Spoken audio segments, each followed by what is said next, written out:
inyong lahat. Sir, unahin na po natin yung inihain po na show cause orders ng COMELEC laban po dito sa mga bastos na kandidato. Ilan na po ba ang na-issuehan natin at may mga sumagot na po ba sa kanila?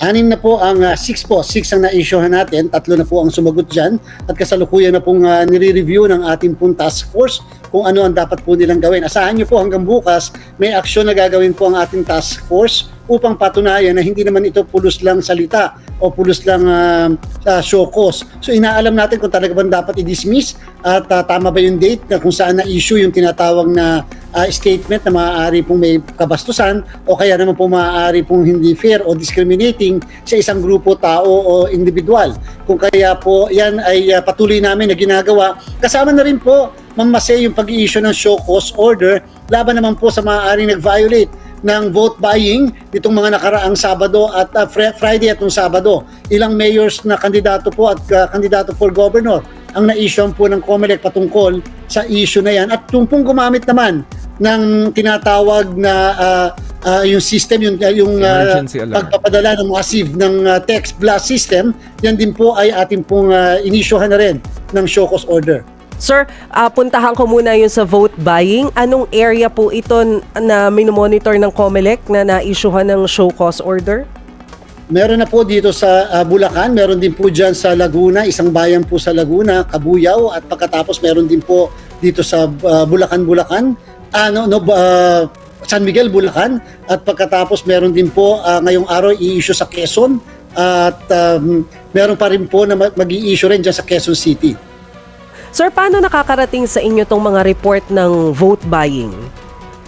Yan po ang kagandahan ngayon ng power of texting at power ng social media. Kung may isang bagay tayong kapuri-puri na ginagawa ng mga kababayan natin ngayon, pinopost sa social media yung kanilang mga nasasaksihan, yung kanilang mga nakikita, yung mga sumasama sa mga ayuda na present, halimbawa, yung kandidato na sinasabi ng wag at bawal na present sila. So nakikita po natin yan, nagiging viral po yan, at nag-a-action ng COMELEC. Hindi po yung kinakailangan may formal na complaint bago pa mag-action ng COMELEC. Kinakailangan iparamdam, pakita natin sa sambayanan na kahit via video lang o picture lang na nakita sa social media ay pwede na po maging basihan ng aming investigasyon at pag-i-issue ng show cause orders.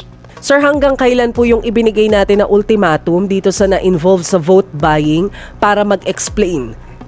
3 araw din po lahat yan, yung mga binibigay natin na period. Doon naman po sa issue ng text blast ay 5 araw. Yung binigay po natin na period para po magpaliwanag. Ang importante, Ma'am Mase, at least kahit paano, may an initial na kilos at the same time proseso. Yung po kasing iba, medyo ibang kababayan natin, medyo nagmamadali, gusto disqualified ka agad. Hindi po natin pwedeng gawin yun kasi po mayroong tinatawag na due process na guaranteed ng saligang batas. And once po na sumagot sila doon sa show cause order na inisyo ng COMELEC, ano po yung magiging next step?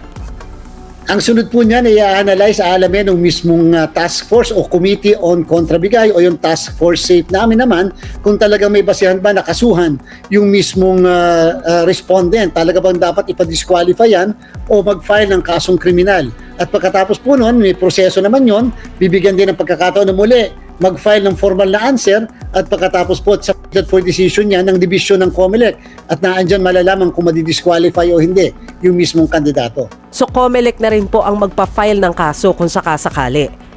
Tama po, at maaari sasabihin nila kay questionnaire, COMELEC na nga nagkaso, COMELEC pa magdidesisyon. Ganun po talaga yun. Yun po talaga ang proseso at yun po talaga yung nakalagay sa patakaran at sa mismong umiiral nating batas. So yung proseso po nung inisyuhan natin ng show cause order na involved do sa vote buying at saka sa bastos campaigning, pareho pala ng proseso, no? At ang ending, kung sakaling makitang guilty, ang ending yan pare-parehong disqualification. And or election offense, kasong kriminal na may kulong na 1 hanggang 6 na taon.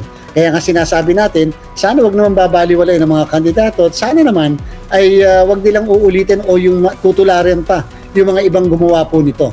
Sir, yung lahat po ba ng na-issuehan natin ng show cause order kaugnay ng bastos campaigning, on time ba sila nakapag-submit ng explanation? Kasi parang nung last week, hindi yata umabot yung unang-una yung binigyan ng show cause order sa deadline na 3 days. Tama ba? On time naman po siya, bagamat ang pagpapile po niya ay hindi dito sa main office ginawa, kundi sa local COMELEC namin, pero on time po yan. Sabi nga namin, well, whether on time or sige, not on time, we will set aside that. Let's proceed to the merits ng mismong naging kasagutan niya. At syempre, mayroong na-raise na legal issue, yung mismo nasa Pasig, at yan po yung pinag-aaralan ngayon ng task force safe namin kung talaga bang tama ay yung kanyang argumento, lalo na sa issue ng jurisdiction ng Commission on Elections. And ang magiging resulta po ng investigation dito po sa bastos campaigning and vote buying, kailan po ang target natin? Hanggang bukas po ay maaari may action kaagad doon sa nauna na kaso, Mamase, and asahan po yan ng sambayanan. At dyan po, yung over the weekend, yan nga po yung inasikaso rin ng ating pong task force. O kasi syempre ayaw natin paabutin yung mismong election day, sir, no? Baka mamaya manalo sila, ano mangyayari pag nanalo sila? Ang importante naman po, wala rin agam-agam sa isip po ng mga kababayan natin na boboto, o kaya naman po kahit doon sa kandidato, para naman hindi po siya namumblema kung sakali na baka maya-maya ano ang mangyari sa kanyang candidacy, para naman po fair ang ating pong proseso. Sir, si Arnold may tanong dun sa emergency. Oo nga. Ano na po bang nangyari doon? Parang may magkakaapelyido pa doon sa nakita natin na balita. Yan po ay sa Masbate at nag-issue po kami ng show cause order noong nakaraang Biyernes at hinihintay na rin po natin yung kanilang kasagutan sa kung ano po yung kanilang kadahilanan o ano pa talaga ang circumstances po dyan. Ang mga katanungan po dyan, Sir Arnold Mamase, ay number one, yan ba ay pag-aari yung mismo equipment ng isang pribadong individual? Kasi dapat nating maitanong, paano nakakapasok ang mga ganyang klase ng mga equipment dito sa ating bansa? Number two, kung yan naman po yung pag-aari ng LGU, bakit napagamit o ginamit para lang i-promote ang candidacy ng iilan o kaya ba ginagamit o ginamit para lamang para dumihin o kaya na yung mismo mga kandidatong nandun ng mga pangalan ay na sila ang gumamit niyan. So may posibilidad din po kasing gano'n, and therefore wag po kagad tayo mag-conclude na yung mga na-issue namin ng show cause ay sila may kagagawan po niyan dahil napakadali po pagka may ganyang equipment na palabasin ang isang tao may kagagawan samantalang hindi naman pala siya. Ano po ba ang pinakamalalang penalty naman kung sakaling mapatunayan na gumamit nga sila ng illegal na alarm system? Yan po ay meron tayong existing law dahil po remember, ang pwede lang makagamit sa atin ng mga ere natin ay ang mga telco. Dahil nga sila ay binibigyan pa nga ng lisensya ng Kongreso upang makagamit po nito. And therefore, yan po ay technically pag nanakaw pa nga doon sa ere ng mismo mga telco at the same time, violation po yan ng NTC rules. Kasama na rin po yung sa disaster natin. Sa COMELEC naman po, at sinasabi natin, pwede rin po yung maging ground ng disqualification and an election offense sapagkat ina-ada po namin yung mga existing laws and regulations patungkol po lalo na sa pangangampanya. Dahil po yan ay violation ng Fair Elections Act. Yon. At syempre, eto naman po, kumustahin naman natin, Mase, ang nagsimula na nga kahapon, 'di ba, na eleksyon para sa ating mga overseas Filipino workers. Kumusta po ba ang assessment ninyo sa unang araw na 'yan? Ay napaka-successful po. Natutuwa tayo sa mga kababayan natin. 12:01 kahapon ng madaling araw. Nagsimula yung pagpapaboto natin sa 77 na post abroad na kung saan gagamit ng internet voting kauna-unahan sa ating bansa. At hindi ko po mababanggit kung ilan na po yung nakakaboto dahil bawal po sa ating pong Omnibus Election Code Section 2480 nabanggitin po kung ilan na nakakaboto, ang update ng pagboto. Pero natutuwa po tayo sapagkat yung mga kababayan natin 55,000 kaagad ang nagpa-pre-enroll upang makaboto sa internet at doon naman po sa 16 na post ay bukas na rin po para sa pagpapaboto gamit naman ng ating mga makina na na-deliver pa nung nakaraang linggo pa at naandyan na po. Boboto sila gamit din po yung makina natin. So lahat po ng 93 posts abroad ng Pilipinas ay open at makakaboto. Sa internet voting po, pwedeng bumoto yung mga kababayan natin 24/7 kahit linggo. Kahit nasa bahay na sila o nagpapahinga, gamit na ng kanilang cellphone, laptops, iPad, makakaboto na sila. Kasama na rin yung mga marino na nagbabiyahe sa mga barko, makakaboto po sila na hindi nila kinakailangan pumunta sa embahada o konsulada. Foolproof naman po ba yan, sir? Ibig sabihin, wala namang mga reklamo galing sa mga OFW mismo kung nahihirapan man sila o nadadalian?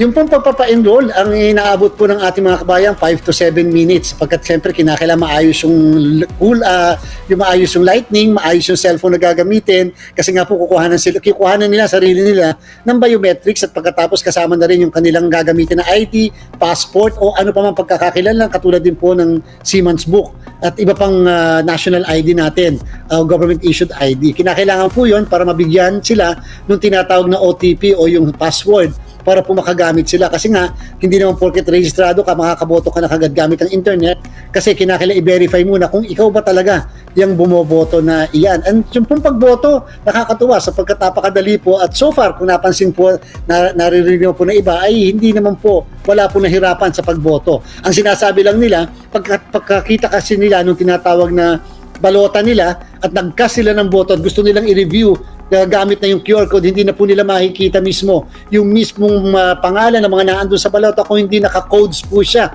machine readable po siya dahil maaari po kasing gamitin sa vote buying kapag pwede pa makita yung boto after ito ay makast.